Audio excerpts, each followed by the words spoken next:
Ayan guys, sorry kanina kasi tumawag si Daddy Jeff. So again, for today's video, ipapakita namin sa inyo ni Nico yung mga dumating na package from Temu kasi it's been 3 weeks na nag-antay kami at ngayon lang dumating. So titingnan natin kung anong mga laman nito. Ayan. Are you excited? Oh no! Are you hungry? Are you hungry? Oh, no. Are you hungry? Oh. Okay. What do you want? Okay.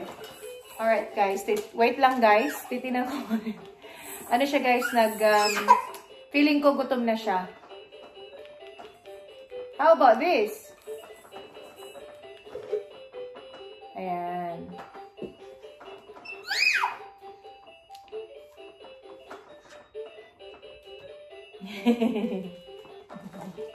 So, ayan guys, papakita ko sa inyo saglit yung mga na-receive namin today. Ito yung mga damit na gusto kong bilhin para kay Nico kasi malaki na siya ngayon. Yung mga damit niya talaga hindi na kasya. So, first is, bumili ako ng 3 singlet niya. Ayan. Ayan. At saka ito.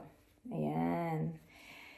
Siguro mga size nito is 9 to 12 months kasi para may allowance din. Kasi ngayon, yung size niya is pang 6 to 12 months na talaga. Kahit sabihin mong 5 months pa lang siya, pero yung size niya talaga is medyo malaki na yung baby boy ko. Ayan, ito din. Very cute! Ito yung partner ng short, green. Panglakad niya. Ito, pwede rin yung pambahay, panlakad, pwede rin, short, at saka ito, t-shirt. And then, kasama na rin tong, saan yung partner nito? Ito pala yung partner nito. Ayan. At saka yung short. Ayan. So, ito naman guys, para sa akin, kasi nung nanganak ako talagang sobrang laki ng tiyan ko. At saka hindi ako nakapagbili ng support. So, ngayon talaga, bongga yung bilbil ko. So, uwi kami ng Pilipinas next year. At least kahit paano naman ay lumiit ng konti. Para naman makapag bathing suit ka. Makapag-bathing suit ako sa Pinas. Charot. Pero yun nga, ano lang, para lang din medyo lumiit ng konti. At the same time, nag-exercise din ako. At saka less carbs din talaga ako sa ngayon. Ayan. Ito naman, in-order namin to. Para to sa sasakyan. Which is you can actually put this one para sa seat belt para pwede mo siyang tulugan or i-rest mo yung head mo or yung face mo. Dalawa yung in-order ko na ito. And then ito naman ay binilhan namin si Daddy Jeff ng short. Yan. Gusto niya tong mga may pocket na may zipper kasi nalalagay niya yung phone niya. Itong green at saka merong black. So 3 ang binili namin kay Daddy. Ito naman isang face towel para kay Nico Boy. Yeah. At saka ito naman guys, binilhan ko rin siya nito para summer. Dalawa yan. Dalawa tong na to. Kulay. Very nice. You like it, Nico? You like it? Yay! Gustong-gusto niya yung mga maraming colors. Very nice. Meron din siyang pang summer, short, at saka kanyang sando. Ayan. And then, binilhan ko rin siya ng 3 short, guys. Kasi merong 3 sando kanina. Ito naman yung short. Ayan. Kasi ngayon, guys, konti na lang talaga yung damit niya as in super. So, ayan. Ang cute nito, guys. Sobrang mura lang sa Temu. But then, again, the quality is really good. At saka, ang ganda talaga. Ang ganda ng tela. Ayan. Ang ganda yung tela. Lalo na to. Ayan. Very cute. Nico! Look, baby! You like this? Ang laki ng tawa niya. You like this? At saka ito naman guys, boho type to. Para kay Nico Boy. Malaki pa to ngayon sa kanya. Pero binili ko talaga to para magamit niya sa Philippines. Kasi mag-family photo kami. Mag-o-order din ako kay Jeff at saka para sa akin. Para pair kaming 3. Same kami ng style. Tsaka ito naman, binilhan ko rin siya ng isa pang summer. Sassy, what are you doing? Uy, Sa.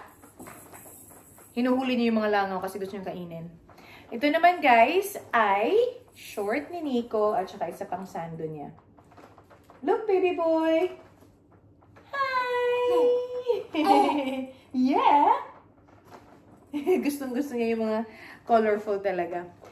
Tsaka ito naman, bumili na ako ng green nung nakaraan. So, ito naman blue. Ito yung holder ng bottle niya, yung milk bottle. So, kumbaga, ipapasok dito para pag nagdede siya, hawakan niya to para ma-practice niya.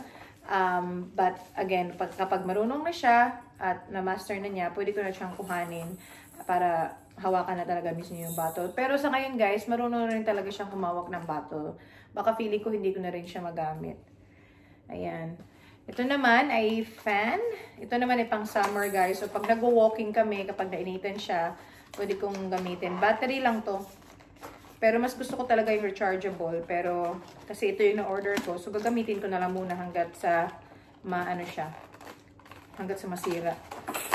Tsaka ayaw pang magpakita. Ayan. Ayan siya, guys. So, lalagyan lang siya ng battery dito. And then, on mo lang siya. And then, yan na.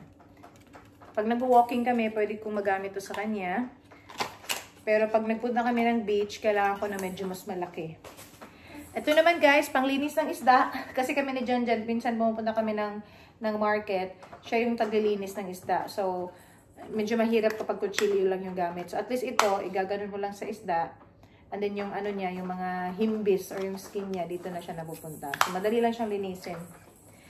And then, ito naman, panlakad ni Nico boy. Ayan, may short din siya. Nico, look! Wow! Ayan. Gustong-gusto niya talaga yung mga makulay na mga damit. Or mga colorful talaga. Ano pa ba? At saka ito pala.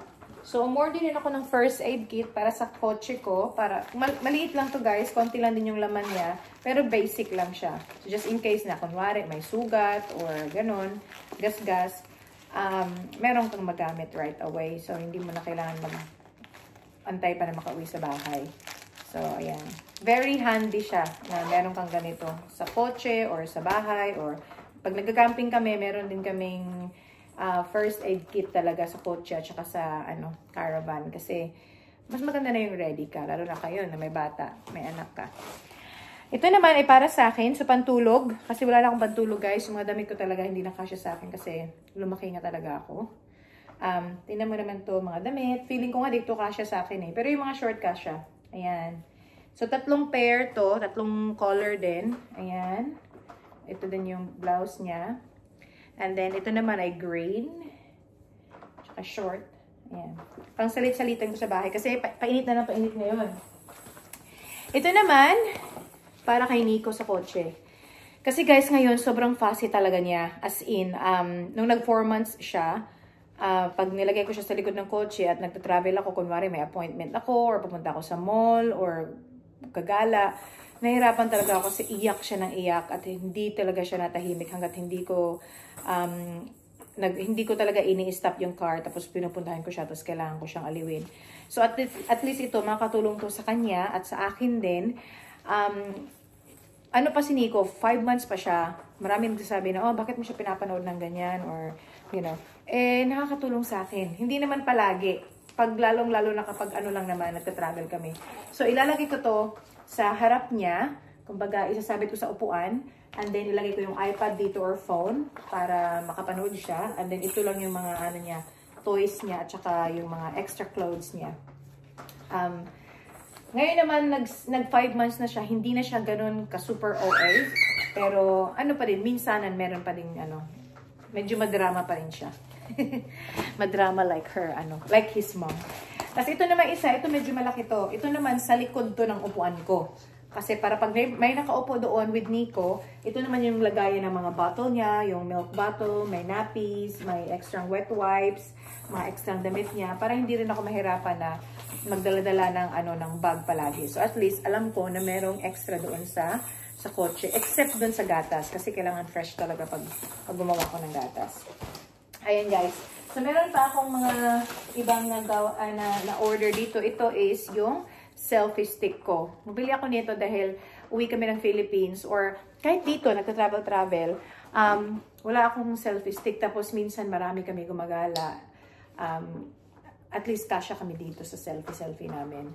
At kailangan ko talaga to para sa pag-uwi sa Philippines. Lahat ng family ko, damay-damay dito sa, kasya dito sa, sa phone ko. Hopefully, kasya dito yung bagong phone. Kasi medyo malaki na yung new phone nga na iPhone 16 Pro Max. 6.9 na siya. So, sana kasya siya dito. Tatry ko mamaya. Tatry ko. Sana kasya siya. And then, ito naman guys, may dubod. Nakalagay dito is umbilical cord. So, ito yung lagayan ng umbilical cord ni Nico. Ayan siya.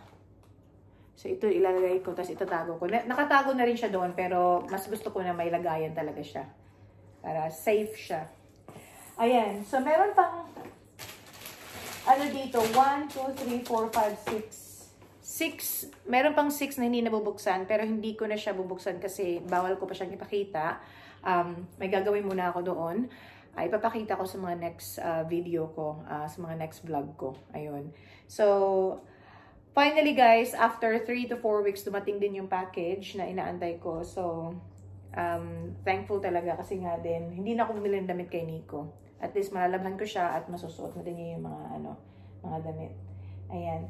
Guys, thank you so much for watching. At sa mga ibang mga nanonood na hindi pa nakapag-subscribe, please like and subscribe sa channel namin. Ayan. Thank you so much! See you next time!